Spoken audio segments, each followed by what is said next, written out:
চলো বন্ধুরা আমাদের ঘুমটা আলি কি বলছে একবার শুনি। সরকার কিছু মনে করি না যে অন্নপূর্ণা যোজনা নিয়ে পশ্চিমবঙ্গে যে তৃতীয়বিরক্ত করা হচ্ছে মহিলাদেরকে, এমন তৃতীয়বিরক্ত আর অন্য কোনো বিষয় নিয়ে করা হচ্ছে না, শুধু অন্নপূর্ণা বিষয় নিয়ে। আচ্ছা, আপনি তাহলে ভোটের আগে সেই প্রতিশ্রুতিটা কেন দিয়েছিলেন যে আমি ভোটে জিতলে প্রতি মহিলাকে অন্নপূর্ণা যোজনা দেবো? এই কথা তো আমি নিজে বলেছিলেন, তাহলে সেই কথাটা আপনার তখন বলা উচিত হয় না গো? আর আপনি যখন সেই কথাটা বলেছেন তাহলে কেন আপনি সেই টাকাটা দিয়ে দিচ্ছেন না? আপনি পরে বললেন কি এর মধ্যে অনেক ভুয়ো আনতি আছে, সেগুলো ঝালাই বাছাই করে টাকা দেওয়া হবে। ঠিক আছে, সেটা মানুষ মেনে নিল। তারপরে বললেন কি প্রতি মহিলাকে নয়, যারা সরকারি চাকরি করে, সরকারকে ট্যাক্স দেয়, তাদের দেওয়া হবে না। ওইটাও যারা সরকারি চাকরি করে সেই মহিলারা মেনে নিল, বেশ ঠিক আছে, আমরা তো করি, যারা গরিব মানুষ তারা পাবে। ও বাবা, তারপরে বলেন বড় সরকারি চাকরি করে শ্বশুর পেনশন পায় তাদের দেওয়া হবে না। তারপরে বলেন 10,000 টাকা বেশি যারা মাইনে পায় তাদেরকে দেওয়া হবে না। মানে আপনি তাহলে দিতে কাদের চাইছেন সেটা তো বলেন। তাহলে আপনি যদি বলেন আমি একদম নিম্ন শ্রেণীর গরিবদেরকে দিতে চাইছি, তাহলে সেই কথাতেই আপনাকে আসি বলতে যে শয়ে শয়ে মহিলাদের ফোন আসছে যে দিদিভাই বিশ্বাস করেন সরকার যাদেরকে দিবে না বলছে তারাই আগে সর্ব আগে ওই অন্নপূর্ণা যোজনা পেয়ে গেছে, কিন্তু যাদেরকে দিবে বলছেন তারা আজও পর্যন্ত একবারও পায় নাই অন্নপূর্ণা যোজনা। তাহলে আপনি কাদেরকে দিয়ে ঝাড়াই বাছাই করাইছেন? যাদেরকে দিয়ে ঝাড়াই বাছাই করাইছেন আপনি তাদেরকে আগে ঝাড়াই বাছাই করুন, তারা আদৌ ঠিক আছে কিনা।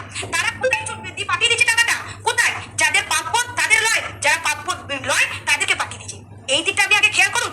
তারপরে বলছেন কি যে সমস্ত মহিলাকে দেওয়া হবে না। কেন? আপনার প্রতিশ্রুতি থেকে আপনি কেন সরে যাবেন? আপনি একটা মুখ্যমন্ত্রী, দেশের মুখ্যমন্ত্রীর কথার না দাম থাকে, তাহলে কার কথার দাম থাকবে বাবু? সেটা আগে বলেন তো। তাই এই যে মহিলারা প্রত্যেক দিন ভিডিও বানিয়ে ছাড়ছে যে সকল মহিলাকে দেওয়া হোক, আমরা ছাড়বো না, এটা কিন্তু তারা ঠিক করছে। কারণ আপনি যে কথাটা বলেছিলেন সেই কথাটা একটা কথাতেই আছে যে ভাবিয়া করিও কাজ, করিয়া ভাবিও না। আপনি কথাটা বলার আগে 10 বার ভাবতে হইতো। আপনি কি ভাবেন নাই যে আপনি সরকারে আসতে পারবেন? আপনি কি ভাবেন নাই যে এবারে সরকার বিজেপি সরকারি গঠন হবে? তাহলে কচুপুরা কিসের লেগে আপনি বলতে গিয়েছিলেন যে 3,000 টাকা করে প্রতি মহিলাকে দেওয়া হবে? যদি আপনি দিতেই না পারবেন, আর যদি দিতেই পারবেন তাহলে সকলকে কেন দেওয়া হচ্ছে না? সকলের কিন্তু তাদের নিজের ট্যাক্সের টাকা থেকে এটা পেয়েছে, আর কে কোনো সরকার কিন্তু ঘর থেকে দিবে না। তাই কচ্চুপুরা আমিও এটাই বলতে চাইছি, যখন প্রতিশ্রুতিটা দেওয়া হয়েছে সকল মহিলাকে অন্নপূর্ণা ভান্ডারে টাকা দেওয়া হবে, এতদিন অনেক রঙ্গ তামাশা হয়েছে, এবার প্রতিবাদটা করবো। অনেক দিদিরা বলছে, অনেক বোনেরা বলছে দিদি তুমি এটো নিয়ে কেন প্রতিবাদটা করছো না, এটো নিয়ে কেন বলছো না, লোকে কাঁদছে, তোমার ভালো লাগছে? হ্যাঁ, তো ভালো লাগছে না গো বোনটি, কিছুই ভালো লাগছে না। এই ঘুমটাওয়ালি যে কথাগুলো আজকে বলেছে, আমি আজকে ওর বিরোধিতায় কথা বলবো না কো। ও যেটা বলেছে সেটা ঠিকই বলেছে, এটা আমারও কথা। আমি এতদিন কেন চুপ ছিলাম জানো? এতদিন আমি কেন চুপ ছিলাম জানো? দেখ কেমন লাগে, এটা কেন বলছিলাম জানো? এই সত্যি কথাগুলো বলতে গেলে কিছু আছে চামচাগুলো এসে বলবে দাঁড়া তোর ব্যবস্থা করবো, তুই সরকারের বিরুদ্ধে কথা বলছিস।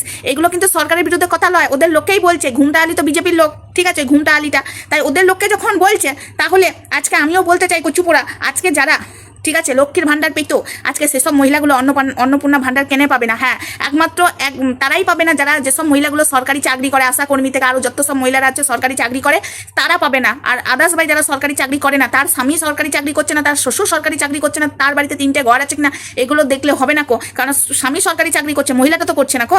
স্বামী সরকারি চাকরি করছে বলে যে স্বামীরা মহিলাটাকে মানে বাড়ির বউকে দিচ্ছে সেটা তো নয়। তাই আমি বলতে চাই যেসব মহিলাগুলো লক্ষ্মীর ভান্ডার পেতো, হ্যাঁ ওই সব মহিলাগুলোকে বাদ দেওয়া হোক যারা কিনা সরকারি চাকরি করিয়ে টাকা ইনকাম করছে, তারপরেও লক্ষ্মীর ভান্ডার নিত, ওইগুলোকে বাদ দিয়ে যেসব মহিলারা কোনো কাজ করে না কো সেসব প্রত্যেকটা মহিলাকে অন্নপূর্ণা ভান্ডার দিতে হবে। এটা আমারও কথা। কচুপুরা যে কথাটা বলেছে না, আমি একদম একমত। যেটা কথা দেওয়া হয়েছে সেটাই বলা হোক। এই কথাটা বললাম বলে আবার তোরা কিছু জন এসে বলিস না সরকারের বিরুদ্ধে কথা বলছে না, এটা সরকারের বিরুদ্ধে কথা নয়। কিছু কিছু মহিলারা চোখে জল ফেলছে, কাঁদছে, এগুলো ভালো লাগছে না আমাদের। এবার আমি প্রতিবাদ করবো বন্ধুরা। হ্যাঁ, তোমরা যারা বলেছো না সরকারের বিরুদ্ধে যে কথা আমি বলবো না, যেটা সত্যি কথা সেটাই বলবো। আমার কথা হলো সবাইকে দেওয়া হোক, যারা সরকারি চাকরি করে যেসব মহিলাগুলো, ওইগুলোকে বাদ দিয়ে সবাইকে অন্নপূর্ণা ভান্ডার দেওয়া হোক। এটা আমিও চাই। আজকে ওই বিজেপির যে মহিলাটা ঘুমটাওয়ালি, ও তো বিজেপিরই প্রচার করেছে, তো বিজেপিরই লোক। ঘুমটাওয়ালিটা আজকে যে কথাটা বলেছে আজকে সেও বুঝতে পারছে, সেও কিন্তু বুঝতে পারছে যে সরকার এক বলেছিল আর এক করলো, এটাও কিন্তু মেনে নেওয়া যায় না। তাকেও সেই পাড়াতে থাকতে হয়। সেও তো প্রচার করেছিল লয় যে তোমরা বিজেপিকে ভোট দাও, সকল মহিলারা অন্নপূর্ণা ভান্ডার পাবে। এবার সেই পাড়ার লোকেরাই তো ওকে কথা শোনাইছে, এবার বুঝেছে। তো যাই হোক, রঙ্গতামাশা লয়, সত্যি কথাই বলছি। যেসব মহিলারা কাঁদছে না, চোখের জলগুলো দেখা যাচ্ছে না, তারা ওই টাকা নিয়ে অনেক কিছু করতো, তো সেগুলো আমি বলবো দেওয়া হোক সবাইকে। শুধু ওই কিছু মহিলাকে বাদ দেওয়া হোক যারা কিনা চাকরি করে, তাদেরকে না দেওয়া হোক, এটাই আমি চাই। আর লয়, অনেক হয়েছে।